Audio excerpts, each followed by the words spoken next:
I'm Matt Reynolds, and this is my podcast. I can do the job, but running the business is quite difficult. What a lot of tradesmen lack, and I was probably one of them, is business skills. I don't mind making mistakes. You learn from your mistakes. Information is all around you in the minds of people that work beside you.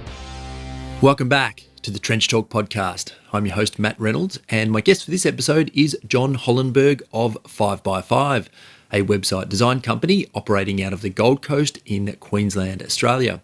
Jon has worked with more than 500 Australian and international companies, including the likes of Porsche, Qantas, Jetstar, Jeep, Chrysler and Dodge. The idea of these discussions, for those of you joining us for the first time, is to go into the trenches of achievement and talk not with people who are orchestrating from some lofty perspective, but to those high performers who are actually in the trenches honing their craft. That has included guests from the worlds of business, sport and entertainment, all of whom are on the front lines doing amazing things. Jon has built a team of some 20 plus employees, and while his core business is building great looking, high performing websites, he is also an accomplished speaker and has presented at many seminars throughout Australia. He has also written a book titled Love at First Sight, sight spelt SITE, where he lays out a strategy for working with the right people to build a stylish and functional website. We jumped around quite a bit during our conversation, but we covered a lot, including why it's often extremely hard to get a great website built, website strategies and budgets, making it easy for Google to find you online, why he wrote his book, Love at First Sight, and how he uses it to help build his company, ideas for creating great content, one of the ways he gets a steady stream of referrals and new clients, why he recommends beginning your day with a cold shower, and of course, much more. You can find Jon at his website, 5by5.com.au, spelt F-I-V-E, B-Y-F-I-V-E. You can also find his book on his website. During the episode, Jon and I talked about the customer journey, which is basically the way potential clients travel through your website as they get to know you. Jon makes a practice of drawing this sequence out for his own company on a whiteboard he built in his office. He's been kind enough to send me a photo of the actual whiteboard, including the sequence, and I've posted that in the show notes for all of you to see. In addition, Jon has also sent me an article he authored titled Build Trust on Your Website Through Social Proof. That piece is now available on my blog at xrm.com.au/blog for those of you wanting to dive a little deeper in this website creation space. If you enjoy Trench Talk, head to xrm.com.au/podcast and opt in for the newsletter. We'll make sure you're notified when every new episode of the show is released. And if you're feeling super nice, please leave a review for Trench Talk on iTunes or wherever you listen to your podcasts. Enjoy my chat with Jon Hollenberg. Jon, thanks for doing this. Thanks for having me. Now, I'm in my home office in Melbourne this morning. Where are you situated? Sitting at not today, not so sunny Gold Coast, normally quite sunny. What sort of temperatures are we talking today? Because we just had a chat before we started, and I mentioned that you people at the Gold Coast and up north tend to have a fairly high standard when it comes to temperature and what constitutes good weather. So we're talking sunny and 25 as a poor day, or where are we at? Yeah. So we've got a pretty hard life here at the Gold Coast, 300 plus days of sunshine every year. And I grew up in the impressive conditions of Melbourne, so I'm very familiar with the winters there, but sort of headed north for the greener pastures of the coast. And I was in the ocean over the weekend. It's still nice, 22 degrees in the water, and yeah, it's good. I love winter. Winter's just the magic time of year here. It's a beautiful part of the world. So, can we start by asking? I'm sure a question that I'm sure you get a lot. Why is it so hard to find a reliable, skilled person to build and maintain your website? It seems to be like finding a tradesman, right? You hear all the horror stories and very, very few. I had an idea to build a website and it worked out perfectly. Yeah, it's a good question. And there is definitely a lot of frustration out there in the market around website designers. So typically someone will come through to us on their second or third attempt. And the reason why, I think, is the barriers to entry are so low. So for a website designer to set up shop, really all they need is an internet connection, a laptop, and they're in business. So some people just, quite technical and know how to do stuff. But I think like the general consensus out there is that website designers are a little bit like, the new used car salesman. Sorry to all you used car salesmen out there, but they're the dodgy people of the world. And it's true, like there's just a trail of destruction, a lot of broken promises, and people just generally doing the wrong thing, unfortunately. Do we have misguided expectations when we embark on this project? Do we just set our bar too low? Because it's quite a range of different skills you need to put an actual website together, right? I mean, you can kind of fluff over them, but there is actually pretty diverse, skill sets in there. Yeah, 100%. And that's, you really, I think, hit the nail on the head is around expectations. And usually there's not enough time spent up front either setting the expectations from a client perspective or a website designer managing expectations. So there's too much ambiguity, there's too much grey area in there. And then that's sort of where things typically will go off the rail and clients are disappointed, and or website designers get frustrated because they maybe think they fulfilled a brief or done a good job and the client's still not happy or whatever, right? So it is a two-way street. Yeah, so I think that's sort of where things typically go pear-shaped. Before they get started. Exactly, 100%. Yeah. It's just a communication thing. What do we need to do? What does a typical small business really need to spend? I mean, I know there's obviously different levels of sites out there, from your small operator right through to big, e-commerce stuff. But if you're just a small trade company or a small business, what sort of cost are you looking at to kind of get something reasonable off the ground? Because I've got a funny feeling that it's not at your $2,000 or $3,000 mark, which we can be expecting to pay sometimes. Yeah, so there's a big disparity or difference in what you can pay for a website. So you can definitely go out there and find someone who will, build you a $500,000 website, not a problem. And you may get really lucky and get a great outcome, and it might get found in search engines and generate you some leads and inquiries and all that sort of stuff. But that would be very much a rarity. A good website, one that is backed by like a quality web strategy. A good web strategy is actually about understanding the market, the client's business, the target audience that business is trying to communicate and get in front of, and then founding that strategy backed on like good site architecture, keyword research, content, user experience, and then all the technical stuff that go into it, like speed and mobile responsiveness and all the on-site search engine optimization. So when you sort of put all those factors together, there's actually a fair bit that goes into a project. So a typical project for us is a couple of 100 hours. Like we could quite easily, on an accountant's website or a lawyer's website or a tradie sort of website, there's usually a couple of 100 hours in there. So we're playing in the space where we will design and deliver a good quality product, and that investment usually is upwards, say, of $10,000. The value proposition there is good quality design, all your tech fundamentals, the overarching web strategy, and then really this website should last the next 3 to 5 years because it's done well. It's not going to age, it's not going to date, and it'll be a good platform for you to then grow and scale your business on. So you annualize that figure, $10,000 investment over, say, 5 years, it's a couple of grand a year. For your virtual shop front and your place in the world, I think that's a very justified investment. Is there a reason specifically that you build on WordPress? Because I was reading the other day that you build on that platform, but then you don't use templates.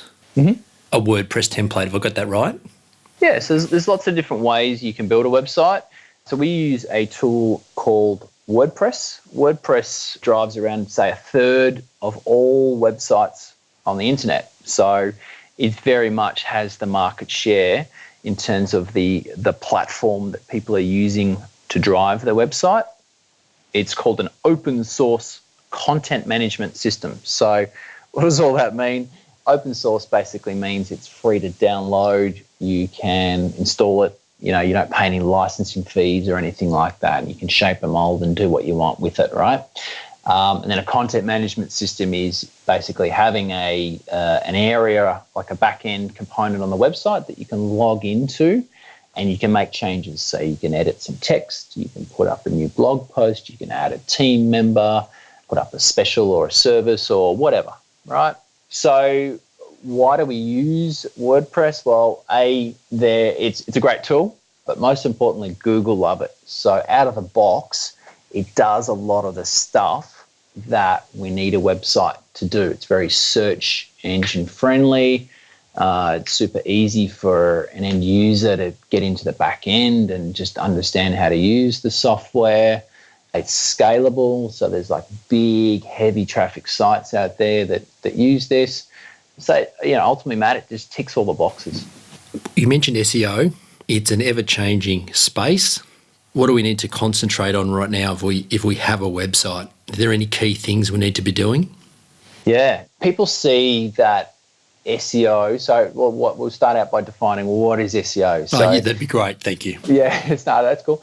So SEO is an acronym for search engine optimization. So it's a pretty sort of wide-reaching term, but ultimately it comes down to the fundamentals, the technical fundamentals as to how your website is put together, and also the content that is contained with your website. So SEO very much is a content play. The way that Google have achieved such market dominance in the marketplace is by having a very, very good product. So their product is their search engine, right? You put in a search phrase and it spits out the most relevant, what they deem to be the most relevant results. And they're very strict in terms of how they serve up those results or who they decide will go into those listings. So ultimately what Google are looking for is quality content and a quality user experience. So that user experience ties into all the tech stuff. Is it fast to load? Have they followed best practice in terms of the rules? All that sort of stuff, right? So they don't want to have a website that's in number one position, but then takes like 10, 15 seconds to load because that's a poor user experience. So assuming you get all the tech stuff right and out of the box, WordPress does a lot of that stuff. The second thing is just quality content. Google ultimately want to direct people through to websites that solve people's problems. And ideally, you've got some video, you've got some text content, you've got some imagery. Ideally, that content is what we call long form content. So it's not 500 words. Ideally, say it's around 1,000 words because that shows that you are an authority, that there's a heap of depth around what it is you're actually doing from a services or a products perspective. So the longer form stuff is in at the moment? Definitely, yeah. So Google want to see that depth, and our experience is that the longer form content is what ranks really, really well. So we've got clients that are putting up these, say, like 3,000 to 5,000 word page articles, right? And an example is, say, like a mortgage broker up in Brisbane, where they're a couple of 20-something-year-old guys, and they've gone in and completely disrupted the market because they create these, sort of videos, YouTube videos, and the videos are then embedded on a page within their website. But also on that page is a ton of content. There's like 3,000 to 5,000 words about, buying your first home and all the step-by-step granular detail that you need to go through when you buy your first home, all the hoops that you got to jump through, all the papers that you got to have, the exact step-by-step sequence that you should follow to get the best outcome when buying your home. So they give all that information away. It's all contained on one page that has both the video, the text, and the image content.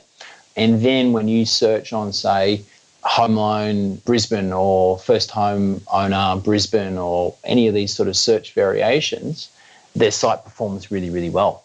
And that just shows to you that that's the sort of content that Google are looking for and what they deem as relevant. So people must be spending the time on those pages to actually read the content, right? Big time. Yeah. So they're measuring the engagement, definitely. So typically, like Google will actually understand how long a user has spent on a website. They'll see how far they can scroll down the website, all that sort of stuff.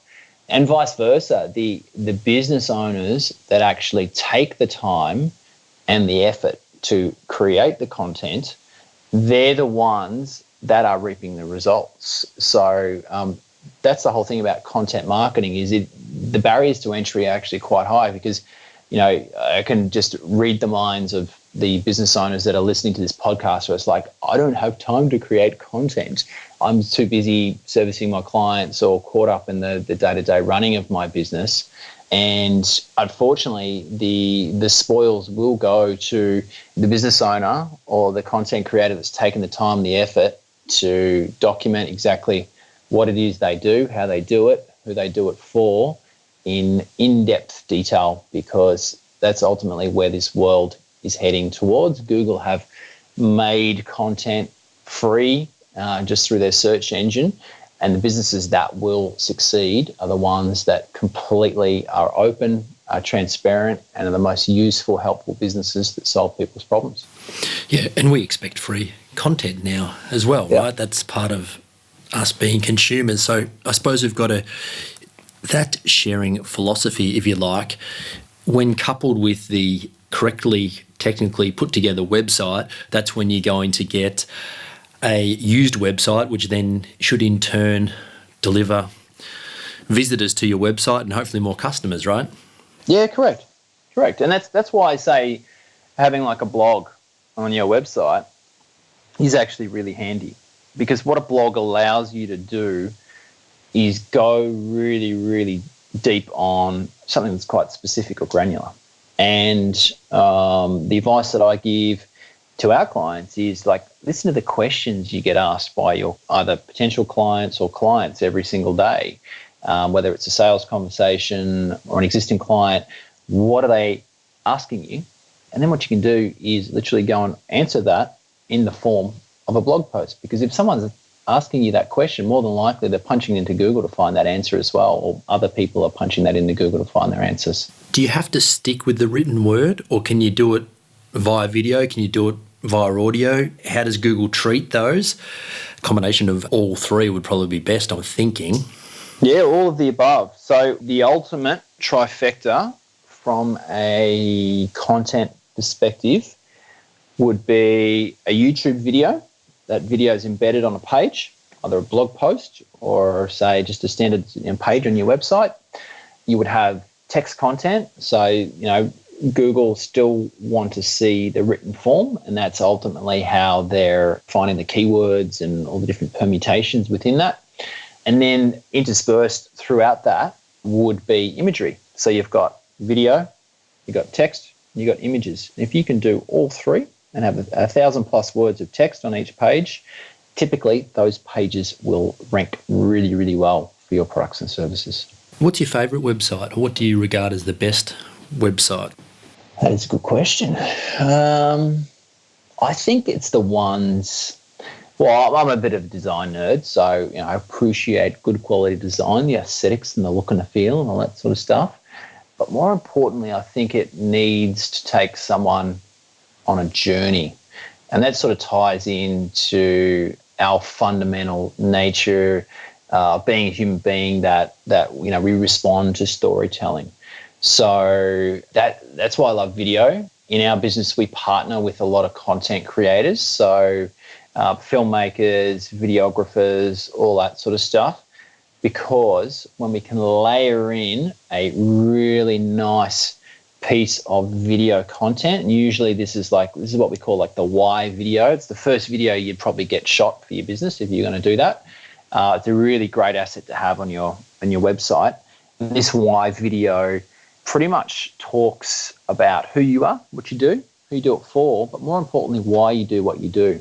And usually it's about 60 seconds to 120 seconds, and ideally it's sitting front and center there on your homepage. So when someone comes through to your homepage, they hit the play button, they look you in the eyeball, they see what you're all about, they can see whether they like you, they know you, they trust you. Because when they then say pick up the phone, raise their hand, get in touch, it's a much warmer conversation because they feel like they've already had a conversation with the business owner or the person who was front and center in the video. It's just an awesome asset to have. So the more video content you can have, the better. There's sort of two ways of looking at acquiring customers, isn't there? You can kind of try and get everybody in the door and then deal with them, or you can take them through a sequence, a process, if you like, and actually get, as you just said, really warm, hot, even if you like, people who you deal with, which requires less effort later on in the process, but possibly a higher conversion rate. Do you have a preference over those two ideas and which one works better? I suppose whichever way you go, you've got to know that really early in the process when you start building a website. Yeah, 100%. So in our client questionnaire that we get all our prospective clients to fill out, it's one of the primary questions in there is how are you actually going to measure the success of this project? How will you know whether it's been successful and that you're getting a return on your investment and you're getting bang for buck? So it's being really clear around that. And then taking that back to your original comments, what the website should be doing is ultimately leveraging the business owner. So, you can use the video, you can use blog posts, written content, all these digital assets. And this sort of ties into a bigger picture concept. Google did a big research study. It's called the 0 moment of truth. And they basically said that any big ticket purchase, whether it's buying a car or choosing a website designer, typically a client will need to rack up, say, 7 hours, 11 touch points over 4 platforms, 7, 11, 4. So 7 hours can be in the form of a video. It can be in the form of listening to a podcast. It can be in the form of reading a book or a face-to-face conversation or reading a blog post or watching a social media video. It doesn't matter. The brain sort of merges all that together so that when I have a conversation with John, I know that in my brain, he's a good guy, he wants to get a good outcome, and I trust him, right? So 7 hours, over 11 touch points, all those different examples that I gave you, and 4 platforms. Ideally, if you can tick all that, by the end of a sales process, someone will either say a clear, definitive yes or a no. So if you can sort of engineer your sales process, and obviously like typically a website is a big piece of that sales process, then you're just stacking the odds in your favor when you do get to the pointy end of that sales discussion. So we just think about that 7, 11, 4, the amount of content just to fulfill those 3 numbers that you've just mentioned, it's huge, right? Well, look, there's different ways you can do it, and what most business owners don't realise is they've already done a lot of hard work. They've probably got a lot of these assets already that just need to be packaged up. So to give you an example of our 7-11-4, someone will go to Google and they'll say, type in a website designer, and we pop up. They'll visit our website. They'll maybe look at our video on the front page. They'll click around for a bit, and by that time I've maybe racked up a few minutes. If they're interested and they like the look of what we're about, there's a big fat button that says get in touch, get a quote. So they click on that. We've then got a briefing form on our website. At the start of the briefing form, there's a video of me saying, hey, the below is a website briefing form. Please fill it out. It'll tell us more about who you are, what you do, who you do it for, and how you're going to measure the success of this project. They then fill it out. So it probably takes them maybe 20, 25 minutes to fill that out, and it actually forces them to articulate exactly what they want out of this website project. When they submit that, there's another video saying, thank you so much. I'll be in touch in the next 24 hours. And we look forward to chatting. So by that point, they've already viewed a couple of videos. They've already spent maybe half an hour on our website. When I do pick up the phone, it's a warm conversation because they've already, seen my face twice or 3 times. And I'll then probably spend maybe another half an hour, just having a chat and digging into the website brief and asking a whole bunch of more granular style questions. I'll then go away and prepare a website strategy. But in the meantime, what I can do is then post them a copy of my physical book. So I wrote a book around website design. It's called Love at First Sight, SITE, and I'll physically post that to them. And if they consume that, then it'll probably take, it's a lightish read. It'll probably take them 3 hours. They can get through it on a weekend or whatever. We then book in for a website strategy call, which is basically me running through what is a proposed strategy and what does a proposal look like. And then by the end of that, I'm pretty close to 7 hours. So I've gone into a fair bit of detail there, but it just shows you that sales process all makes up the 7 hours. And by having a book is a very leveraged way of me being able to spend, say, 3.5 hours with someone. So if you can ideally have a hero bit of content, it doesn't have to be a book. It could be a white paper or a video series or something else of that nature that is digital and scalable, then it's just going to move you a lot closer to that 7 hours. I wanted to ask you about your book, which we'll get to in just a second. But this process, have you created all this yourself? Have you had some help along the way? Because it seems like it's very well thought out, but obviously works and very practical at the same time. So even things like your website briefs and that, did you create all that yourself or?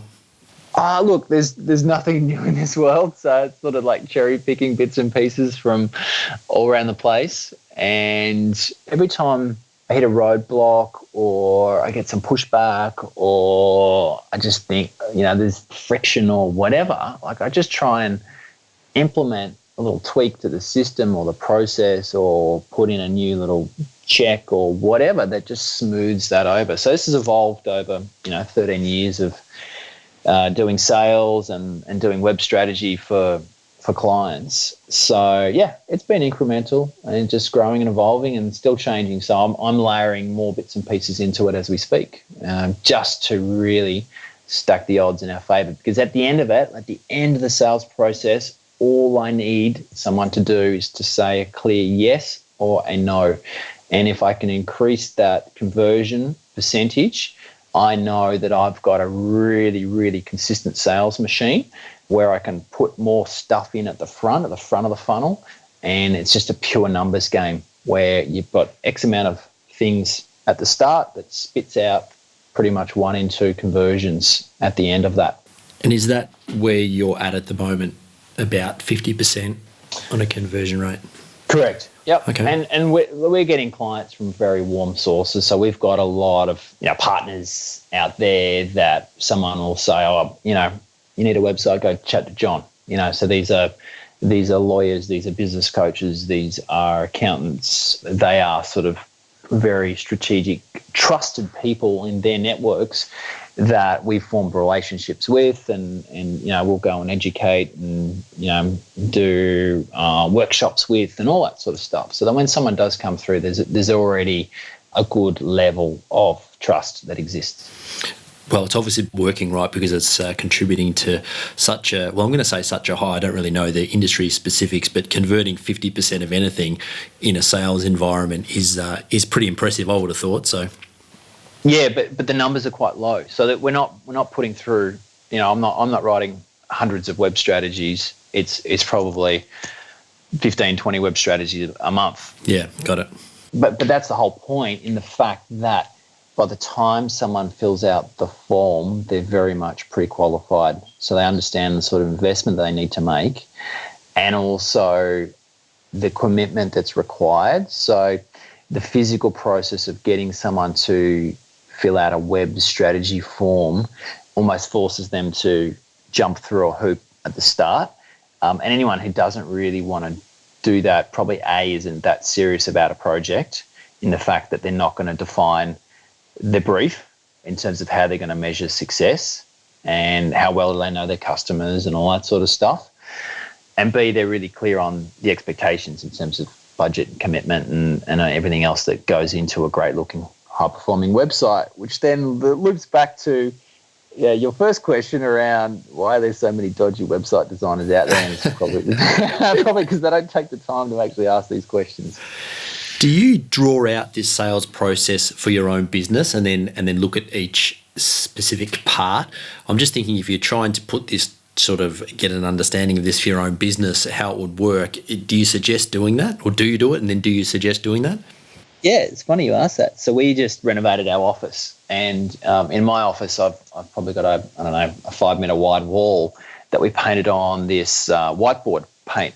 So you literally just slap it on. It's like a big, massive whiteboard, and I literally drew it from start to finish. And I'll take a picture of it and I'll send it to you so you can link to it in the show notes. Yeah, cool. And it's just an awesome process to go through in terms of extracting that IP from your head. So I'm actually in the process of like recruiting a salesperson. So I sort of needed to go through this to say, what is the process that I actually follow, so that I can actually then replicate it and get someone else to at least do components of that.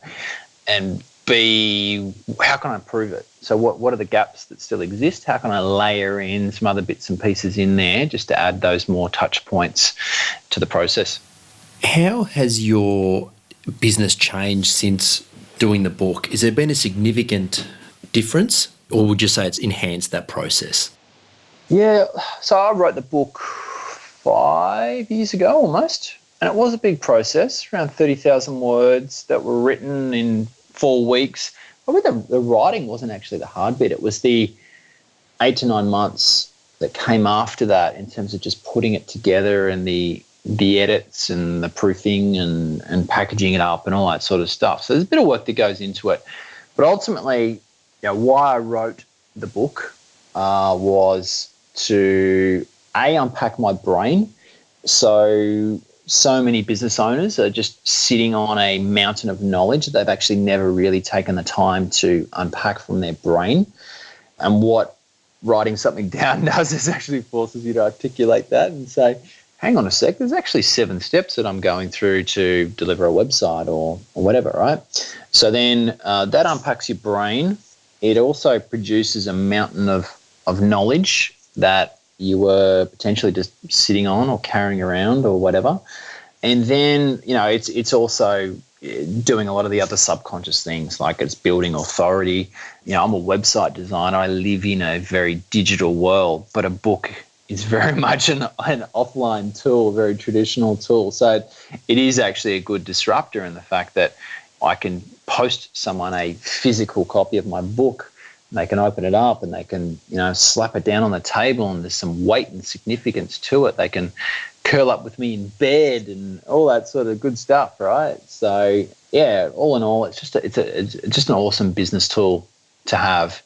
And as I said, all the other bits and pieces around being able to leverage yourself and spend time with someone and you not having to be there. 30,000 words in 4 weeks is pretty good going, I must say. Oh, it's actually not a lot. It's 1,000 words a day. Some days were more than others. I had the advantage in the fact that I'd been blogging a fair bit leading into that, so I was able to repurpose and utilize a lot of the stuff that I already had. So that's the same thing. Like, it's so many business owners out there would have a lot of this information already in their business, whether it's through tenders or proposals or documentation. A lot of this stuff exists. So to be able to publish it online or through some sort of authority content is actually not that difficult. Did you find that, because I do a little bit of writing myself, so did you find that there's a big difference between what you think you know in your own head and what you can have make sense on a piece of paper? Yeah. Was there a big spot there, that was a big gap there? Yeah, a little bit. Like, I think by the end of that 30,000 word writing process, you just hate it and you just want to just not look at it again. I think that's what happened. So I did it over Christmas. So I'd sort of finished it and didn't look at it for another month or two. And then I got excited about the project again. And I was like, this is actually all right. Or, this is, not making a whole bunch of sense or whatever. And that's why it's very easy for someone to self-publish. There's businesses out there that will project manage the process from woe to go. And, you've got editors. So an editor will sort of look at the tone, the overall structure, and fiddle things around. You've then got proofreaders and all that sort of stuff. So, with the help of all these individuals, you can whip it into shape pretty well and generate just a good bit of writing. And, of course, you don't only get previously produced content you can repurpose into your book, you can repurpose that back on, as you have done, to your website, right? We were just talking about this before we got started, and I went onto your website. I'm having a look around, and I found the book, and then I found these different sections, and I was reading through it. I was like, hang on a second, this could possibly be the whole book that you actually have online, which is exactly what it is, right? Exactly. Yeah. So I wanted to get the maximum bang for buck and leverage from the blood, sweat and tears that I put into the writing process. And I did a couple of things. So obviously I've got the physical book. I also engaged a voiceover artist to read the book from start to finish and produce an audiobook version of that. And I'm a big audio consumer. I listen to podcasts. I listen to Audible, physical books in the car, all that sort of stuff. So I was able to create the audio version of the book that I give away free of charge on the website. So anyone can go to the website and download it and listen to it. And then, as you said, repurpose the 7 chapters, and each chapter's, roughly say 5,000 to 6,000 words. Each of those chapters just exists as a big, long, detailed page that then Google have been able to find and index and send a whole bunch of traffic our way for any sort of website designer related search phrases.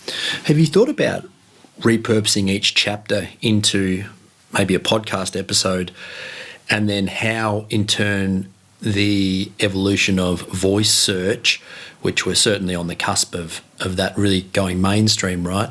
How that would sort of play into that? I'm just thinking off the top of my head in terms of an idea. I have had ambitions to start a podcast, but I just feel that there's so many podcasts out there that I don't know whether me the whole thing with like starting a podcast is it needs to be consistent and it needs that follow through, as you well know, Matt. It's very true. So whether I do that or not, there's probably some opportunities there, but maybe one day I just need some more time. Don't we all? Specifically though, each chapter, like just to put it out in that podcast space in the iTunes sort of ecosystem. Or? Yeah, I mean, you could do a podcast of like is it a 7-chapter book? It is, that right? yeah. So you could have like just 7 episodes, and each episode will be a chapter, right? And I'm just thinking that because voice is getting more and more common, and mind you, I'm a plumber talking to a website designer, so you probably know a lot more about this than me, but I can see that that's going to somehow, I don't know, I think it's going to eventually affect search in some way. 100%. Yeah. So, you've got Alexa and Google Home and all that sort of stuff. Yeah. But I think your idea around just having the 7 episodes there in the iTunes ecosystem actually probably reduces the friction that it would take to download that audio. I do ask for people's email address, so I've sort of used it as a way of building a list. That's a good point, actually. Yeah, you can't get it through iTunes, yeah. Well, but that's okay. And I think that sort of plays to the overarching concept where it's just like give it away completely free of charge. Don't ask anything in return. The more people that are listening, the more you're increasing your odds to, get someone to raise their hand and get in touch. So I love it. And you've just given me an action item to get sorted from my end. Thank you. No worries. Probably the last thing you need is something else for your to-do list. But anyway, how did you get into websites first of all, and why did you decide to build your own company? I was always really interested in computers. So this was I was like born in the 80s, but a teenager in the 90s, and my dad worked in IT. And back then you could, you pull your computers apart and put in a new hard drive and a motherboard and pop in some new RAM. And I was always like pulling our computer apart, and it was consistently in 20 pieces there on the desk, driving my mum nuts. But I was really interested in the computing side of things, but also interested in in design. So, I love graphic design in school, and I'd originally applied to do architecture, but then sort of came across this course called a Bachelor of Multimedia, where you could, back then create CD-ROMs and do stuff with Flash and Director and code websites and all that sort of stuff. And that sort of, I got into that, got really interested in the web. So this was sort of like early 2000s. The web was taking off quite easily. You could code up your own website, and I had a couple of family friends that I'd built some websites for, just working in my bedroom. And first job out of uni, I went to work for a very small business. Literally the first day I got sent out on my first sales call, well and truly just put in the deep end. And then that's sort of where I fostered my love for business, where, it's almost like the ultimate game, and love the sales side of things. More recently, as we've, grown and evolved and matured our business, my focus or passion has moved to team. So, growing a team, and also keeping a team engaged and motivated is a tremendous challenge, as I'm sure many business owners can relate to. So very, very much into that. And I think that gives you a really good understanding of like psychology and human nature, like why people do things. So I'm always trying to like camp out in my staff members' minds as to why are they motivated? Why are they jumping out of bed this morning to come and work for me and build websites and put up with maybe a frustrating client or something like that, right? Yes, yeah. So there needs to be a bigger why. Why are they doing this sort of stuff? So, yeah, that's the sort of stuff that has got me excited more recently. Now, it's certainly a challenge, isn't it? Because you have all your team doesn't sit in the one office, right? So we've got a distributed team. Yeah, correct. So we've got staff sort of scattered all over the place. So how do you continually motivate them? Because when you're not together, that presents a number of challenges, right? And I would argue that it's a lot harder to motivate people when they're all often on their own and in different places. Yeah, definitely. It is a challenge.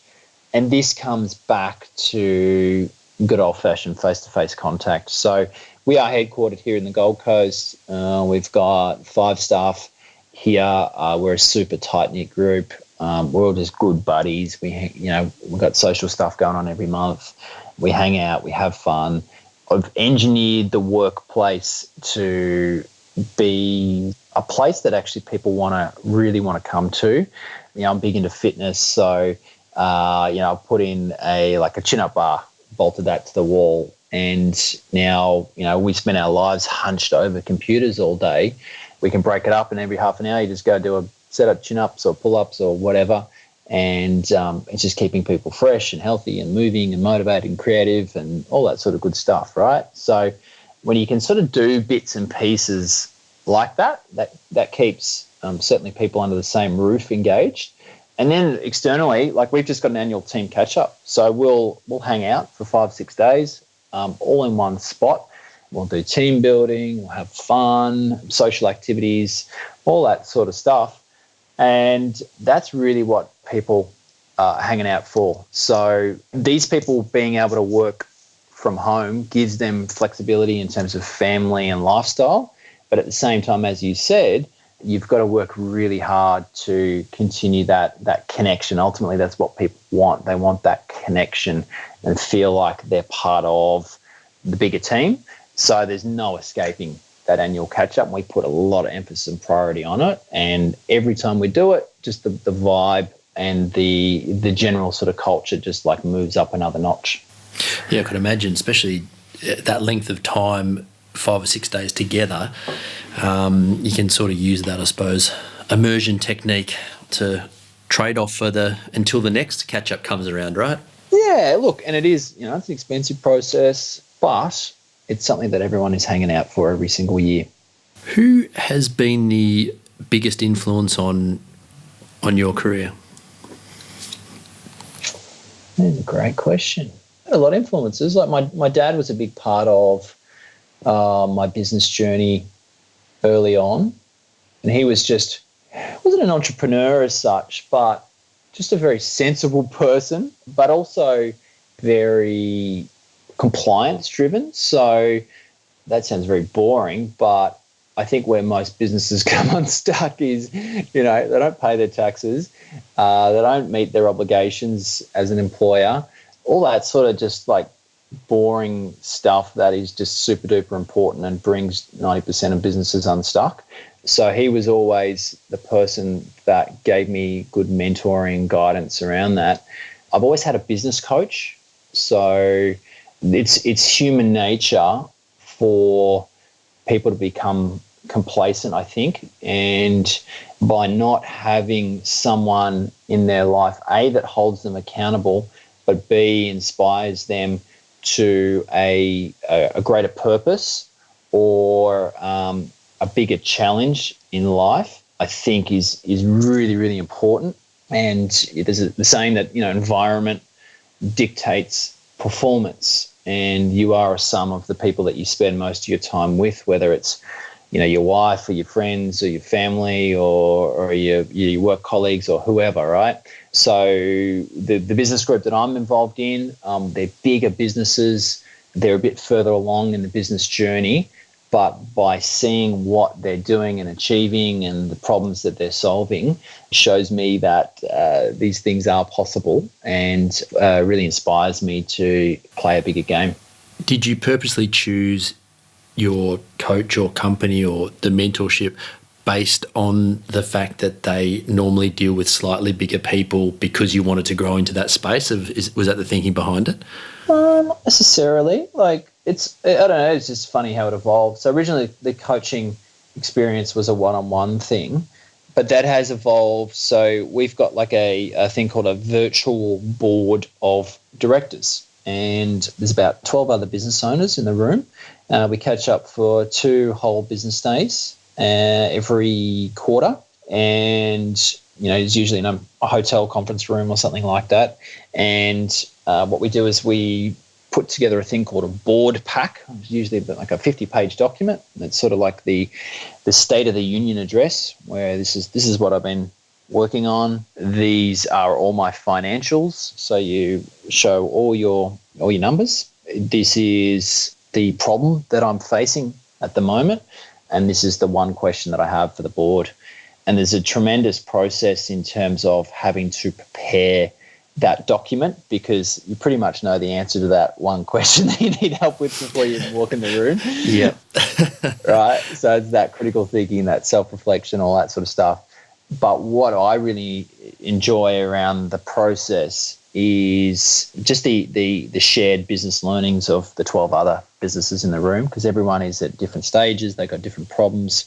The 2 days really turns into more of the issues that people are facing are more psychological rather than like operational or mechanical or anything like that. It's usually like around mindset or the matter between people's ears. So that gives you a tremendous insight into what motivates people and human nature and all that sort of stuff. And they say, owning a business is the ultimate self-development course you can do, because it will highlight all your weaknesses, all your fears, all your doubts, all that sort of stuff. And the universe will serve it up at some point in that journey and give you a big kick up the bum or whatever, and force you to sort out whatever you're struggling with before you can then transcend and move to the next level. Yeah, it's so interesting that you should say that. I was going to ask if there was any sort of commonality to the problems or the questions that these board of directors want answers to, but isn't that interesting that it's not practical business stuff? It's more on the psychological side and trying to figure things out. Does that sum up business owners in general? We're just trying to figure things out? Pretty much, yeah. It's just a problem-solving exercise. It's so other people's problems, they're so basic to solve, right? Yep. Oh, the other thing that we do as part of this is it's filmed. Oh, okay, awesome. Yeah, so you're able to watch back your video. So you basically, each business owner sits in the hot seat for an hour, and you're being filmed as part of that process. And then each other business in the room will very lovingly pepper you with sort of questions that should hopefully trigger some more good thinking and all that sort of stuff. And when you watch back the video, you can see yourself squirm and the body language change, and you can hear your own BS garbage that you're spitting out of your mouth, and you're like, really? So you can sort of, it's pretty revealing when you can review that and reflect on that. Has there been anything really surprising that you've learned about yourself? For me, it's probably I am guilty of getting a little bit complacent sometimes, because I've been at it for 13 years. I've achieved some success. I'm at a good point, and what this group does is forces me to continue to push and continue to think bigger. So I could quite easily, without having these people in my life, quite easily just coast on through the next 5 or 10 years and, continue to do a good job and be fulfilled and all that sort of stuff. But I think there would be a missed opportunity to build something greater or bigger. Yeah, so I think that's what they bring to the table. The Abundance Global Entrepreneur of the Year award, you won that in 2017. Have I got that right? Correct. What is it, and how were you considered? So, this is that business group that I'm involved in. So there's, another, I think, 150 entrepreneurs that are part of that group. And there's a whole bunch of different categories. So the owner of the business, a guy called Dr. David Dugan, he's ex-Navy dentist who got into coaching. And, he's been a great mentor and inspiration for me for many, many years. And basically they look at your numbers. So we had the business that had achieved the most amount of growth, I think that back then in 2017. And also, how we'd grown and scaled the team, how I'd sort of grown personally and how I'd challenged myself and all that sort of stuff. So I was very humbled at accepting that award. I don't always like to be in the limelight. I'd prefer to sort of sit on the sidelines and just get on with things and do all that. But it was a tremendous honour to be recognised for, all the hard work that we put in over the years and the results we achieved. Awesome. You mentioned growing before. If you could click your fingers and have it all done in the next, say, 10-year period, where do you sit as a business and personally? So as a business, as I said, there is an opportunity to grow something bigger and greater. And I sort of touched on this before around like the team.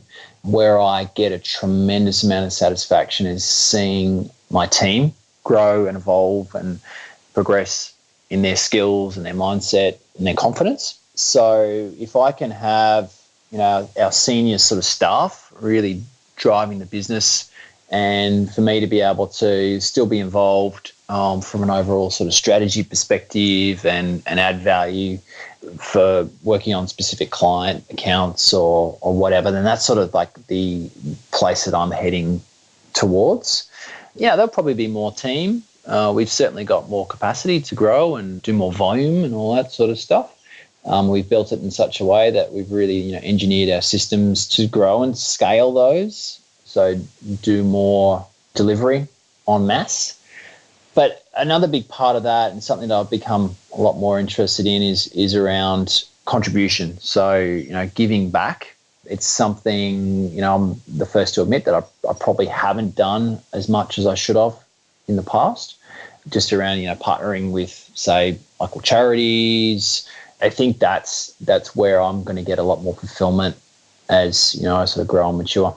And do you have plans or are you in the process of formulating plans to make that more of what you're doing is basically what you're saying, right? Yeah. So as I said, it's been a gap and a deficiency, but really just, engineering that into the process. So every time we, say, sell a new website, we're able to, say, quantify that. There's some pretty cool platforms out there. There's one called B1G1 where they've got like a giving platform. Say we sell a new website and we would contribute, $200 to a charity of our choice, and they've just got this massive smorgasbord of different causes that you can give to. So to give you a really simple example, $200 is probably the equivalent of, 200 days of life-saving food for a whole village or something like that, right? And they actually quantify it. So what you can do is engineer in the giving and the impact into your actual product or your process to delivery. So you can,